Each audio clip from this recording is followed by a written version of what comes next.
నమస్తే, నేను Ashok. Welcome to ప్రజా చైతన్యం. నిన్న జగన్మోహన్ రెడ్డి రాప్తాడు పర్యటనలో పెద్ద ఎత్తున విమర్శలు వస్తూ ఉన్నాయి. జగన్మోహన్ రెడ్డి సెక్యూరిటీకి సంబంధించి కావచ్చు, లేదంటే ఆయన అక్కడ పోలీసులకు సంబంధించి మాట్లాడినటువంటి అంశాలు కావచ్చు, ఇవన్నీ కూడా పెద్ద ఎత్తున చర్చనీయాంశంగా మారుతున్నాయి. అక్కడ ఉన్నటువంటి ఎస్ఐకి సంబంధించిన వ్యవహారం ఈరోజు చాలా సీరియస్గా ఉంది. ఆయన కూడా జగన్మోహన్ రెడ్డి మాట్లాడినటువంటి వ్యాఖ్యలకు ఖండిస్తూ వచ్చారు. ఒక బీసీ ఎస్ఐని అలా మాట్లాడతారంటూ కూడా పోలీస్ సంఘాలన్నీ కూడా పెద్ద ఎత్తున మాట్లాడుతూ వస్తున్నాయి. గతంలో కూడా చంద్రబాబు నాయుడు గారు కావచ్చు, లేదంటే లోకేష్ గారు కావచ్చు, అలాగే పవన్ కళ్యాణ్ కావచ్చు, పోలీసులకు సంబంధించిన అంశం మీద చాలా పెద్ద ఎత్తున వ్యాఖ్యలు చేస్తూ వచ్చారు. అయితే ఇప్పుడు జగన్మోహన్ రెడ్డి పోలీసులను తిట్టడం మీద కావచ్చు, లేదంటే నిన్న జరిగినటువంటి సంఘటనలకు సంబంధించి కూడా విమర్శలు ఎదుర్కొంటూ వస్తున్నారు. ఏంటి నిజంగానే పోలీసుల వ్యవస్థను జగన్మోహన్ రెడ్డి తిట్టడం సరైన పద్ధతేనా అంటూ కూడా టీడీపీకి సంబంధించిన నేతలందరూ మాట్లాడుతూ ఉన్నటువంటి నేపథ్యంలో ఎందుకు జగన్మోహన్ రెడ్డి రాప్తాడు పర్యటన ఇంత పెద్ద ఇష్యూగా మారుతుందనే అంశం గురించి ఈరోజు ఇంటర్వ్యూలో మాట్లాడదాం. ఇంటర్వ్యూలో నాతో పాటు పార్టిసిపేట్ చేస్తున్నారు అనలిస్ట్ కేఎస్ ప్రసాద్ గారు. ప్రసాద్ గారు నమస్తే.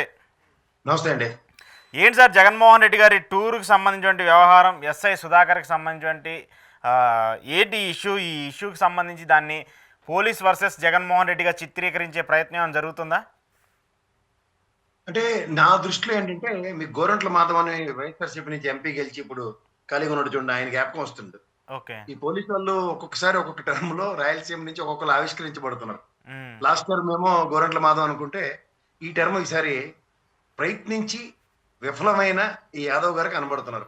ఎందుకంటే గౌరవ లోకేష్ గారితోనూ, గౌరవ అనితమ్మ గారితోనూ, గౌరవ పరిటాల సునీతి గారితోనూ, పరిటాల రవి గారి అబ్బాయితోనూ మొత్తం అందరితోనూ ఆలింగనాలు, ఫోటోలు, అండ్ ఈ ఆవశ్యకత ఏంటంటే నాన్ యూనిఫామ్ లో ఫోటోలు, బొకేలు, పుష్పగుచ్చాలు ఇవన్నీ చూసిన తర్వాత ఈజ్ అన్ ఆస్పిరెంట్. పొలిటికల్ గా వీఆర్ నాట్ డినైయింగ్ దట్ ఆయన ఏమైనా ఆస్పిరేషన్స్ ఉండొచ్చు, రాజీనామా చేసి. ఇప్పుడు చూడండి, ఆ రోజు కుర్మ సామాజిక వర్గం నుంచి గోరంట్ల మాధవ్ ఒకసారి జేసీ ప్రభాకర్ రెడ్డి గారి ఫ్యామిలీని, జేసీ దివాకర్ రెడ్డి గారి ఫ్యామిలీ మీద మేసం మెలేయగానే the way they owned him and subsequent పరిణామాల్లో సంతరించుకున్న డెవలప్మెంట్స్ మీరు ఒక్కసారి ఆద్యంతం గమనించగలిగితే ఆనాడు గోరంట్ల మాధవ్ అనుకుంటే ఈసారి ఈయన అని మనం ఖచ్చితంగా చెప్పొచ్చు. ఓకే. ఇప్పుడు మీకు మాట చెప్తా, పోలీసులు ప్రతిదానికి మనం అనవసరంగా వాళ్ళని ఆడిపోసుకోవడం, వాళ్ళ మీద అబాండాలు వేయడం సర్వసాధారణం అయిపోయింది. నేను ఈ వీడియో పంపించాను, ఒకసారి మీకు వినిపిస్తాయి చూడు. అర్థమైంది మీరు పంపించిన వీడియో. దీంట్లో గతంలో ఆయన మాట్లాడింది కూడా. ఇది ఏకంగా పోలీసు వాళ్ళని ఏకంగా ఉగ్రవాదులు, యాంటీ సోషల్ చంద్రబాబు నాయుడు గారిని చూసాం. గతంలో ఇదే జగన్మోహన్ రెడ్డి గారు నాకు పోలీస్ వ్యవస్థ మీద నమ్మకం లేదని వైజాగ్ ఎయిర్పోర్ట్ లో ఆయన స్తంభింపినప్పుడు చూసాం. మెయిన్ అప్రహెన్షన్స్ వల్ల ఏంటంటే, మీకు పరిటాల సునీతి గారు అక్కడ భావోద్వేగాల్ని మాట్లాడిన విధానాలు, తర్వాత రీసెంట్ పాస్ట్ లో ఒక ఇష్యూని సబ్మిట్ చేయడానికి ఇంకొక ఇష్యూని పాపప్ చేయడం అన్నది సర్వసాధారణం అయిపోయింది ఈ కూటమికి. మీరు ఒకసారి గమనించగలిగితే సార్, నిన్న మీరు ఇతను ఎప్పుడైతే జగన్మోహన్ రెడ్డి గారు ఆ రాప్తాడు పర్యటనకి వెళ్దాం అనుకున్నప్పుడు 1000 మంది పోలీసులు ఇస్తానన్న ఎస్పీ గారు 900 మంది ఇచ్చారండి పోలీసులు.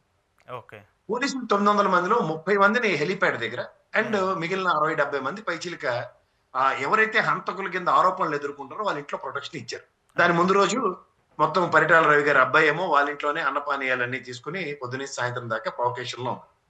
ఈ సబ్సిక్వెంట్ డెవలప్మెంట్ లో నేషనల్ హైవేని స్తంభింపజేస్తూ ఎక్కడికక్కడ నిలువరిద్దాం, శ్రేణులను రానివ్వకుండా అన్న దగ్గర స్వచ్ఛందంగా పొలాలు అడ్లుపడి మొత్తానికి పరిగెట్టి జగన్మోహన్ రెడ్డి గారు హెలిప్యాడ్ దగ్గరకు వచ్చి, మీరు ఈ రోజు దాకా ఏ రాజకీయ నాయకుడైనా హెలికాప్టర్ వెళ్ళిన దగ్గర హెలిప్యాడ్ ని ఈ విధంగా ముట్టడించిన ఉదాహరణతో చూసారు. అంటే కార్యకర్తలు, నాయకులు అన్నప్పుడు పోలీస్ దేర్ ప్రైమరీ కటసి. అక్కడ ఆ పోలీస్ మైక్ తీసుకుని రాప్తాడు మాజీ ఎమ్మెల్యే తోపుదుర్తి ప్రకాష్ రెడ్డి గారు అరిచి మాట్లాడుతున్న మాటలు ఇవన్నీ మనం వినగలుగుతున్నప్పుడు, ఇక్కడ మీరు జగన్మోహన్ రెడ్డి గారు బట్టలు తీసుకొడతాం అన్నదాన్ని మీరు ఏదో అంకుశం సినిమా చూసి రామిరెడ్డి గారిని ఈడ్చుకుంటూ రాజశేఖర్ కొట్టినట్టుగా ఊహించుకుంటూ తప్పదు. పోలీస్ వ్యవస్థలో అన్యాయంగా, అక్రమాలుగా మాట్లాడుతున్న వాళ్ళు, సంబంధం లేకుండా విధి నిర్వహణ చేయకుండా ఒక పార్టీకి కొమ్ము కోస్తున్న ఉదంతాలని ఉటంకిస్తూ అలాంటి వాళ్ళని బట్టలు ఉడదీయించడం అంటే that is nothing but terminating from their services. So ఈ విధంగా మనం అన్వయించుకుని మాట్లాడితే బెటర్. అండ్ ముఖ్యంగా అపోజిషన్ లో ఉన్నప్పుడు, ముఖ్యంగా పోలీస్ వ్యవస్థ మీద ఒక నిలదొక్కున్న నాయకులు ఎవరైనా సరే ఎలా పడితే అలా అవాకులు చవాకులు మాట్లాడడం సర్వసాధారణం అయిపోయింది. పోలీసులు రాజకీయ కోణంలో వాళ్ళని ఆపాదించి మాట్లాడడం కూడా అదే విధమైన సర్వసాధారణ ప్రక్రియ అయిపోయింది. ఇప్పుడు అధికారం రాగానే పోలీస్ వ్యవస్థకి లేదో అచ్చని పచ్చపూసలు అన్నట్టు మాట్లాడితే కొంతవరకు ఆక్షేపణీయంగా ఉంది. ముఖ్యంగా సునీత గారు ఈ రీసెంట్ పాస్ట్ లో డెవలప్మెంట్స్ మీరు ఒకసారి గమనించగలిగితే అశోక్ గారు, 2014 నుంచి 19 దాకా ఆవిడ కేబినెట్ హోదా కలిగిన మంత్రి, సివిల్ సప్లైస్ మీద. తర్వాత 14 నుంచి 19 నుంచి 24 దాకా ఓడిపోయారు, మళ్ళీ 24 గెలిచారు. మీరు గెలిచినప్పుడు కానీ ఓడిపోయినప్పుడు కానీ జగన్మోహన్ రెడ్డి గారు 4+4 సెక్యూరిటీ ఇచ్చారు ఆవిడకి. ఉమ్, వాళ్ళ అబ్బాయికి అసలు కనీసం కార్పొరేటర్ కూడా నిలబడలేదు ఇప్పటిదాకా. అబ్బాయి రాజకీయ అరంగేట్రమే అవ్వలేదు. అవును. అతనికి కూడా 1+1 సెక్యూరిటీ ఇవ్వబడింది. కాబట్టి రికార్డులు చెక్ చేసుకోమని. ఉమ్, అంటే ముఖ్యంగా ఉమ్, ఉమ్, ముఖ్యంగా ఈ జగన్మోహన్ రెడ్డి గారికి ఇప్పుడు హైకోర్టులో రేపు ఎల్లుండిలో వెరిడిక్ట్ ఉంది. ఉమ్, ఎందుకంటే ఆయన సెక్యూరిటీ థ్రెట్ ఉందని స్టేట్ సెక్యూరిటీ రివ్యూ చేసి అతనికి ఇచ్చింది. ఏది ఇంక్లూడింగ్ అయ్యన్న పాత్రుడు గారు గౌరవ పదవి స్పీకర్ స్థానంలో ఉండి కూడా ఆయన నిర్మూలించాలి అన్న మాటలను కూడా పరిగణలోకి తీసుకుంటూ కోర్టు తీసుకున్న నిర్ణయం. ఉమ్, గతంలో గులకరాయి దాడి అనండి, లేకపోతే కోడికెత్తి దాడి అని వీటిలన్నీ అపోజిషన్ పార్టీలు అభివర్ణిస్తున్నట్టుగా కాకుండా గౌరవ న్యాయస్థానం పరిగణలోకి తీసుకుంటున్న విధానం. ఉమ్, ఆయన మిర్చి మార్కెట్ యార్డ్ కానీ రషీద్ హత్యకి ఆయన వెళ్తున్నప్పుడు ఒక డొక్కు వాహనం ఇవ్వడం, ఏది బుల్లెట్ ప్రూఫ్ వాహనం. తర్వాత రోప్ పార్టీని ఇవ్వకుండా ఎలక్షన్ కోడ్ అని చెప్పడం. తర్వాత మిగిలిన అన్నిట్లోనూ కూడా లా అండ్ ఆర్డర్ విషయంలో ఢిల్లీ వేదికగా ఆయన ఎస్టాబ్లిష్ చేసిన వంతలు ఇవన్నీ ఒక ఎత్తు అయితే, సునీతమ్మ గారు మీరు గమనిస్తే ఎప్పుడో రాజశేఖర రెడ్డి గారి ఆయనలో జగన్మోహన్ రెడ్డి గారు హత్య చేశారని అపవాదును మోస్తున్నప్పుడు సిబిఐకి దాన్ని గౌరవ అసెంబ్లీలో చంద్రబాబు నాయుడు గారి సాక్షిగానే సిబిఐకి ఇవ్వడం జరిగింది. అవును. మీరు అది గమనించగలిగితే ఇప్పుడు ఉదాహరణకి వివేకానంద రెడ్డి గారి అమ్మాయి సునీతమ్మ అయితే కంటిన్యూస్ గా ఫ్రమ్ ద డే 1 నుంచి షీఈ్ లౌడింగ్ ఎర్ వాచ్ ఫైట్ చేస్తుంది. వాళ్ళ నాన్నగారి విషయం. ఉమ్, అలా ఈ సునీతమ్మ గారు ఏ రోజైనా నేను చిన్నపిల్లలను పెంచుకున్నాను, పెద్దవాళ్ళు చేశారు, చదివించుకున్నాను, మా ఇద్దరు అబ్బాయిలు అనుకుని అవన్నీ మాడుతుంది అమ్మాయి. పెద్ద ఆవిడ మీద గౌరవంతోనే నేను చెప్తున్నాను. ఉమ్, కానీ ఎక్కడ 10 ఏళ్ళు బట్టి ఆ ఫ్రిక్షన్ లేని all of a sudden out of the box how she uttering this sudden గా. ఉమ్, ఇప్పుడు మద్దిల చెరువు సూర్య ఆ రోజు ఇంట్లో టీవీ బాంబు పెట్టి పేల్చారు, నా ప్రాణంకి మా అమ్మని మా అక్కని చెల్లిని చెప్తే నా భావవేశంలో నేను పగబెట్టి ఆ రోజు చేశాను అన్నది ఈవెన్ గౌరవ సిబిఐ కూడా దాన్ని ఎస్టాబ్లిష్ చేసింది కక్షలు కార్పణ్యాలతో. ఆయన స్టేట్మెంట్ ఇచ్చారుగా. తర్వాత మీరు ఇంకోటి గమనిస్తే డైవర్టింగ్ పాలిటిక్స్ అన్న దగ్గర జగన్మోహన్ రెడ్డి గారికి ఎప్పుడైతే ఏది జరిగింది అన్న దగ్గర ప్రతిసారి ఏదో ఒక పక్క గీత ఒకటి గీస్తూ ఉంటారు. ఉదాహరణకి పవన్ కళ్యాణ్ గారు ఎవ్రీ 3 months మన్యం జిల్లాకి వెళ్తారు. అవును. మీరు అది గమనిస్తే మన్యం జిల్లాకి వెళ్ళి ప్రాసెస్ లో ఆయన తోవలో వెళ్తున్నప్పుడు 30 మంది పిల్లలు ఎగ్జామినేషన్ రాయలేకపోయారు. మీరు ఒకటి గమనించండి, దాంట్లో పొద్దున్న 7 గంటలకు రిపోర్ట్ చేయాలి, 8:30కి గేట్లు క్లోజ్ అవుతాయి. అంటే 8:30కి గేట్లు క్లోజ్ అవుతాయి అన్నది వాస్తవం. కానీ 8:30 లోపున పరీక్షకి ఏంటంటే నియమాలో 2 గంటల ముందు వచ్చి కాస్త రిలాక్సింగ్ మోడ్ లో ఉంటారని. ఈయన ఆ పెందుర్తి కాన్వాయ్ దాటింది 8:40 కానీ గౌరవ ఎస్పీ గారే చెప్తున్నారు. అంటే 8:40కి అంత నిమిషాల ముందు నుంచి దాన్ని కాన్వాయ్ ఆపుకుంటారు అంటే పబ్లిక్ ని. ఈ కారణంగా వాళ్ళు డిలే అయితే దానికి ఆల్ సార్ట్ ఆఫ్ ఎక్స్ప్లెనేషన్స్ ఇస్తున్నారు. ఇదొక ఎత్తి అయితే దాన్ని సబ్మిట్ చేయడానికి ఆయన మన్యం జిల్లాకి వెళ్ళి వాళ్ళ బాబుకి, చిన్న బాబు బుద్ధిగా ఉన్నాడు బంగారకొండ, నిజంగా చెప్పాలంటే నాకు చాలా బాధగా కూడా అనిపించింది. ఎందుకంటే అభంశుభం తెలియని పిల్లలకి ఆ విధంగా ఫైర్ యాక్సిడెంట్లు, ఎందుకంటే మా ఇంట్లో కూడా ఫైర్ యాక్సిడెంట్ అయింది, దాని సాధక బాధలు నాకు బాగా తెలుసు. ఆ చిన్న పిల్లలకి ఆ కష్టం రాకూడదని నేను బాధపడుతున్నాను. కానీ ఆ రోజు అసలు ఆయన ఏమీ టెన్షన్ తీసుకోకుండా next day all of a sudden ఈ రాప్తాడ్ ఇష్యూ ఎక్కడ మాధ్యమాల్లో అన్ని దగ్గర కవర్ అవుతుంది అన్న దగ్గర వాళ్ళ కూటమి పొత్తు చూడండి దాంట్లో ఎంత ఉందో. అక్కడికి నరేంద్ర మోడీ గారు కూడా ప్రభావితం అయిపోయి సింగపూర్ హై కమిషన్ రెస్పాండ్ అయిపోయి ఈయన కూడా ఊపిరితిత్తుల్లో ఉందంట, చిన్న చిన్న గాయాలు కాదనుకున్నాం కానీ కొంచెం తీవ్రత ఉందని ఆయన సాయంత్రం మాట్లాడు. అంటే అది ఓకే, అది వాళ్ళ హెల్త్కి సంబంధించి ఆయనకి సంబంధించి ఆయన క్లారిటీ ఇస్తూ వచ్చారు. కాకపోతే ఇక్కడ ఒక పాయింట్ ఏంటంటే జగన్మోహన్ రెడ్డి గారికి సెక్యూరిటీ గురించి గతంలో కూడా మనం చాలాసార్లు మాట్లాడుకుంటూ వచ్చాము. ఆయనకి థ్రెట్ ఉంటాం కాబట్టి, అలాగే మిథున్ రెడ్డి లాంటి వాళ్ళు పార్లమెంట్ సాక్షిగా ఆయన మాట్లాడటం కావచ్చు, అమిత్ షాకి లెటర్ రాయడం కావచ్చు, ఇవన్నీ కూడా మనం చూస్తూ వచ్చాము. అయినా కూడా ఎందుకు ఇంకా స్టేట్ గవర్నమెంట్ ఒక మాజీ ముఖ్యమంత్రికి సంబంధించి సెక్యూరిటీ కల్పించాల్సినటువంటి అంశం మీద ఎందుకు ఇంకా విఫలం చెందిందని చెప్పేసి అనుకోవచ్చు. ఇప్పుడు ఆయన మీరు సునీతమ్మ గారు మాడింది కూడా చూడండి. ఆఫ్టర్ ఒక ఎమ్మెల్యే ఒక ఇద్దరు స్టేలో ఒక సిఐ సెక్యూరిటీ ఇస్తే చాలని మాట్లాడుతున్నారు. ఇదే చంద్రబాబు నాయుడు గారు అపోజిషన్ లీడర్ గా ఉన్నప్పుడు మీరు ఎన్ఎస్జీ కమాండోస్ రివ్యూ చేసి ఆయనకి సెక్యూరిటీ పెంచారు. మీరు గమనించుకోండి, కొన్ని కమాండోస్ ఇంక్రీజ్ చేశారు. స్టేట్ పర్వ్యూస్ లోను సెంట్రల్ పర్వ్యూస్ లో కొన్ని ఉన్న విషయాలు ఆయనకి ఉన్న ప్రతిసారి బయటకు వచ్చినప్పుడల్లా జనస్పందన ఎలా ఉందో గమనించుకోండి. జనస్పందనకు అనుగుణంగా అతన్ని జనాల్లోకి పబ్లిక్ లో వదిలి పొద్దున్న జరగరాంది ఏదైనా జరిగితే ఉదాహరణకు చూడండి, ఆ పైలట్లు కూడా they have not taken a concrete call. Sir ఇందులో వెళ్తే రిస్క్ ఫ్యాక్టర్ ఎక్కువ ఉంది, so I cannot allow any respective VIP to travel in this helicopter అని చెప్పడం కూడా అందులో గమనించవలసిన విషయం.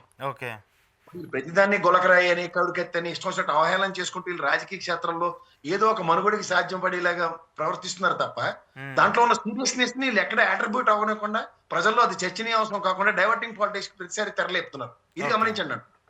ఇప్పుడు హైకోర్టు లెవెల్లో గౌరవ హైకోర్టు లెవెల్లో దాని సెక్యూరిటీ రివ్యూ జరుగుతుంది. రేపల్లంలో సెక్యూరిటీ మీద ఖచ్చితంగా ఆయన నామ్స్ ఫిక్స్ చేస్తారు. Before that what is this conspiracy? ఇక్కడ ఇంకో పాయింట్ ప్రసాద్ గారు, గతంలో కూడా అంటే కూటమి సర్కార్ అధికారంలోకి వచ్చిన తర్వాత మనం చాలా ప్రధానంగా చూసింది పోలీసులకు సంబంధించిన వ్యవహారాలు. చంద్రబాబు నాయుడు గారు కావచ్చు, లేదంటే టీడీపీకి సంబంధించిన మీడియా చాలా పెద్ద ఎత్తున మాట్లాడింది. ఇంకా కూడా పోలీసులకి అధికారులకి పాత వాసనలో పోలేదు, వాళ్ళు ఇంకా కూడా ఆ పార్టీకి సంబంధించిన మనుషులుగానో లేదంటే ఆ ప్రభుత్వానికి సంబంధించిన వ్యక్తులుగానో ఉంటున్నారని చెప్పేసి దాదాపు 12 మంది ఎస్పీలను లేదంటే డీజీపీలకు సంబంధించిన అంశాలను క్యాడర్ ఉన్న వాళ్ళందరినీ కూడా డీజీపీ ఆఫీస్కి అటాచ్ చేసి ఆ తర్వాత జరిగినటువంటి పరిణామాలను మనం చూస్తూ వచ్చాము. వాళ్ళందరూ కూడా ఒక పార్టీకి సంబంధించిన వ్యక్తులంటూ కూడా మాట్లాడినటువంటి అంశాలని మనం చూస్తూ వచ్చాము. సో పోలీసుల్ని అంత అవమానపరుస్తూ పోలీసుని అంత క్యాడర్ని దిగరార్చే విధంగా మాట్లాడినటువంటి వ్యక్తులు కావచ్చు, మీడియా కావచ్చు, అప్పుడు పోలీసు వ్యవస్థ ఎప్పుడు స్పందించలేదు. నిన్న ఒకవేళ జగన్మోహన్ రెడ్డి గారు ఆ వ్యాఖ్యలు చేసినా కూడా అది ఖచ్చితంగా తప్పే, ఆక్షేపణీయమే, దాన్ని ఖండించాల్సిన అవసరమే. కానీ ఇప్పుడు పోలీసు వ్యవస్థ ఎందుకు ఈ స్థాయిలో రియాక్ట్ అవుతుంది? గతంలో కూడా చంద్రబాబు నాయుడు గారు, లోకేష్ గారు, పవన్ కళ్యాణ్ గారు పోలీసు వ్యవస్థను తిట్టుతూనే వచ్చారు కదా. క్వైట్ సర్ప్రైజింగ్ అండి. ఇప్పుడు వాళ్ళు ఎలిమినేషన్ ప్రాసెస్ అన్న దాంట్లో మీరు చెప్పినట్టు ఇందాక ఆల్రెడీ డీజీపీ ఆఫీస్ కి కాంతిలాల్ రాణా గారిని, విశాల్ గున్ని గారిని, ఇలాంటి సీనియర్ మోస్ట్ ఆఫీసర్స్ అందరినీ అటాచ్ చేసిన తర్వాత కూడా ఇవాళ మీరు జిఐడి కూడా ఎంతమంది ఐఏఎస్ఎల్ని, రెవెన్యూ శాఖలో ఉన్న వాళ్ళని, ఎంఆర్ఓల్ని, స్థాయిలో ఉన్న వాళ్ళని అటాచ్ చేసిన తర్వాత కూడా ఇంకా పాత వాతావరణం పోలేదు, ఇంకా కొత్త కథలు అన్నప్పుడు మరి ఇప్పుడు ఈ నిన్న యాదవ్ గారు, ఎస్ఐ గారు ప్రవర్తిస్తున్న తీరులో ఎవరి తాలూకా మనుషులు వీళ్ళు and how the things are happening అన్నది మీరు గమనించండి. ఫస్ట్ ఆఫ్ ఆల్ ఏంటంటే సార్, ప్రజలకి జగన్మోహన్ రెడ్డి అనే వ్యక్తిని చాలా చులకన భావంతో ఓ మీడియా మనకు ఉంది కాబట్టి దాంతో ఏదైనా చేయొచ్చు అన్న దాంట్లో సక్సెస్ నెరేటివ్స్ ని ఈ రోజు దాకా చూసుకుంటూ ప్రభుత్వ స్థాపన దాకా వెళ్ళాడు. ఓకే. కానీ ప్రభుత్వ స్థాపనకి వైవిధ్యభరితంగా ప్రజల్లో ఉన్న బడబాగ్ని ఆయన ప్రతిసారి బయటికి వెళ్ళినప్పుడు ప్రభుత్వ వ్యతిరేకత రూపంలో ప్రజలు సమూహాల కింద బయటకు వస్తున్నప్పుడు వీళ్ళ దగ్గర సమాధానం లేక నిస్సహాయ స్థితిలో ఏం చేస్తున్నారన్న దగ్గర మళ్ళీ డైవర్టింగ్ పాలిటిక్స్ కి తెరలేపుకుంటూ ఎప్పుడో జరిగిన పరిటాల రవి గారి హత్యని జగన్మోహన్ రెడ్డి గారికి ఆపాదిస్తూ ఇప్పుడు ఇదే సిబిఐ సొగాల ప్రీతిలకు చేతులు ఎత్తిలేదు కదా, లేదు. Proper answer for that particular incident and how it has been taken place అని keeping all that hence forth అన్న దగ్గర మనకి ఈ గౌరవ హైకోర్టులు కానీ సుప్రీం కోర్టులు కానీ ఆయన రక్షణ విషయంలో కనుక ప్రోటోకాల్ విషయంలో కానీ కొంచెం చేయగలిగితే కొంచెం ఆక్షేపణీయాలు కాకుండా ఉంటాయి. Okay okay. సో ఖచ్చితంగా దీనికి పోలీసులు ఇప్పుడు రియాక్ట్ అవుతున్న తీరికి, గతంలో రియాక్ట్ అవుతున్న తీరికి చాలా చేంజెస్ అయితే కనిపిస్తున్నాయి. ఇప్పుడు ఆబ్వియస్లీ కదా సార్, పోలీస్ సంఘాలు కానీ ప్రతిదానికి ఇప్పుడు గోరంట్ల మాధవ్ గారి విషయంలో కానీ ఆ విషయంలో కానీ ప్రతిసారి అప్పుడు స్పందించిన విధానం చూసాం మనం. ఇప్పుడు suddenly out of the box how they are responding అన్నది కూడా గమనించండి. ఓకే. ఏమో చిట్టుకుమార్ పోలీస్ సంఘాలు సంబంధిత పోలీసులో ఉన్న కొంతమంది ఖచ్చితంగా వచ్చి ఫుడ్ డౌన్ చేస్తున్న విధానం గమనించండి. సబార్డినేటరీ వ్యవస్థ అయిన police department is it possible practically? ఇది ఇప్పుడు ఈయన కూడా ఒక ఎస్ఐ స్థాయి గౌరవ మాజీ ముఖ్యమంత్రిని, ఇప్పుడు సిట్టింగ్ ఎమ్మెల్యే గారు, అపోజిషన్ పార్టీ లీడర్ని ఏ ప్రాతిపదిక మీద ఆయన ఆ విధంగా మాట్లాడగలుగుతున్నారు? మన ఆ రోజు జేసీ దివాకర్ రెడ్డి గారి ఫ్యామిలీ విషయం గోరంట్ల మాధవ్ గారు మాట్లాడినప్పుడే అదొక పెద్ద చర్చనీయాంశమే. ఎందుకంటే ఆ ఎన్నాళ్ళు బట్టి పొలిటికల్ ఎరాలో లెగసీ కలిగిన లీడర్లు వాళ్ళ గురించి ఇతను ఆఫ్టర్ ఒక సిఐ స్థాయి ఇలా మాట్లాడుతున్నాడు అనుకున్నాం. రోడ్ డెవలప్మెంట్ లో ఆయన రాజకీయ అరంగేట్రం, ఆయన ఎంపీ అవ్వడం అని తర్వాత విషయాలు. కానీ దాట్ పర్టికులర్ మూమెంట్ మాలాంటి వాళ్ళందరం కూడా చాలా ఆశ్చర్యానికి గురి, ఒక స్థాయి కలిగిన వ్యక్తుల గురించి ఎంత చులకనంగా ఎలా మాడగలుగుతారు అన్నది ఆ రోజు చర్చనీయాంశం. అనుకుంటే ఈయన ఏకంగా ఎస్ఐ. అంటే ఇప్పుడు రాజకీయ ప్రమేయాల వల్ల ఈయన అలా మాట్లాడారు అనుకోవాలా? పొలిటికల్ ప్రొవొకేషన్ అంటారు సార్.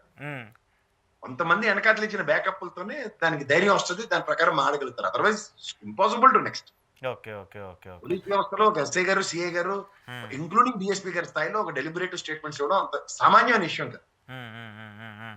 పొలిటికల్ సిస్టమ్స్ మీద, పొలిటికల్ లీడర్స్ మీద, అది కూడా ఒక ఎక్స్ చీఫ్ మినిస్టర్ మీద నార్డరీ థింగ్. వాళ్ళకి వెనకాల ఎంత పొలిటికల్ బ్యాకప్ లేకపోతే ఆ విధంగా వస్తుంది అన్నది వాస్తవానికి దగ్గరగా ఉన్న విషయం. Okay okay okay right. Conclude చేస్తూ ఒక పాయింట్ సార్, ఈరోజు పిఠాపురం వర్మ గారు కొన్ని కీలక వ్యాఖ్యలు చేశారు. ఆయన ఈరోజు గోదావరి జిల్లాలకు సంబంధించిన సమావేశం, టీడీపీ పార్టీకి సంబంధించిన సమావేశంలో ఆయన పార్టిసిపేట్ చేస్తూ కూటమి పార్టీ అధికారంలోకి వచ్చింది నారా లోకేష్ పాదయాత్ర వల్ల, నారా లోకేష్ వల్ల, రాబోయే రాజకీయం టీడీపీకి సంబంధించి కావచ్చు, కూటమికి సంబంధించి కావచ్చు, చేసేదంతా కూడా లోకేష్ అంటూ కూడా ఆయన కొన్ని కీలక వ్యాఖ్యలు చేశారు. ఆయన పార్టీలో ఉంటూ కూడా మళ్ళీ పిఠాపురానికి సంబంధించో లేదంటే పవన్ కళ్యాణ్ సెంట్రిక్గా ఆయన మాట్లాడినటువంటి మాటలు కూడా ఇవన్నీ ఎలా చూడాలి? రెండు విషయాలు చూడాలి సార్. ఒకటి, లోకేష్ గారు 3 టర్ములకు మించి ఎవరు ఉండకూడదు అన్నది, పెద్దవాళ్ళైనా చిన్నవాళ్ళైనా వెళ్ళిపోవాలన్నది పొలిట్ బ్యూరో. నెక్స్ట్ ఈ రేపు మహానాడులో ఈవెన్ అధ్యక్షుడు మార్పు అన్నది కూడా చర్చనీయాంశం అవుతుంది. ఓకే. సో ఎవరికైనా అర్థించదంటే మరి అది నరేంద్ర మోడీ గారి లాగా చంద్రబాబు గారు ఎక్సెప్షన్ అయితే మరి మనం ఏం చేయలేం. కానీ లోకేష్ గారి మాటల ప్రకారం అయితే అది ఖచ్చితంగా పొలిట్ బ్యూరో మార్పులు, 3 టర్ములు బట్టి ఉన్న వాళ్ళందరూ స్టెప్ డౌన్ అవ్వాలి, ఇంక్లూడింగ్ అధ్యక్షుడు రేస్ లో ఉన్న వాళ్ళు కూడా అన్నట్టుగా క్లియర్ గా చెప్పాడు.